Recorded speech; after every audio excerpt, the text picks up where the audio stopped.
all-time childhood favorite. Interesting fact, Mouth, played by Corey Feldman, About a fettuccine in 1981. had a name, Clark Devereaux. Sean Astin improvised the One-Eye Willie story. Sort of. To get a more natural performance out of Astin, director Richard Donner told Astin the story moments before they shot and had the actor tell it back as best as he could with cameras rolling. He got caved in, and he's been there ever since. Forever, and ever trapped. Also, the Goonies take place in the same universe as the Gremlins. Believing Chunk is pranking him over the phone again, the police officer Chunk calls remembers one of Chunk's stories about, just like that last prank about all those little creatures that multiply when you throw water on them. Which is a reference to the movie Gremlins. By the way, Gremlins were around way before the movie. Well, the lore of Gremlins.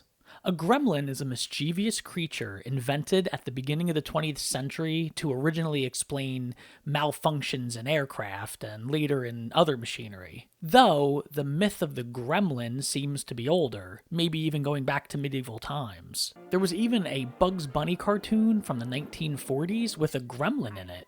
Are the gremlins who wreck planes with their diabolical sabotage. One of the only times someone got the best of Bugs. Speaking of Bugs, Bugs Bunny got his name almost by accident. Animator Ben Bugs Hardaway labeled a sketch he made of a rabbit Bugs Bunny, and a fellow employee saw it and called the character Bugs Bunny, and it stuck. By the way, Bugs Bunny was officially Bugs Bunny in 1940, the same year nachos were invented.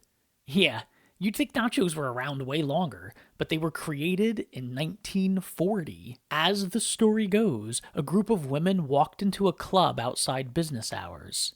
Ignacio Anaya, the maitre d', had no cooks in the kitchen. Mr. Anaya, also known as Nacho, aiming to please, ran to the kitchen and made a quick appetizer with ingredients he found. He topped fried corn tortilla chips with Colby cheese and slices of pickled jalapenos and threw them into the oven. The women loved it so much they asked for seconds, and jokingly ended up calling them Nachos Special. Eventually, Mr. Anaya moved to Eagles Pass, Texas, and opened a restaurant called Nachos. So, Bugs wasn't Bugs' real name, Nacho wasn't Nacho's real name, and Mouth from the Goonies wasn't Mouth's real name. Goonies, an all-time childhood favorite.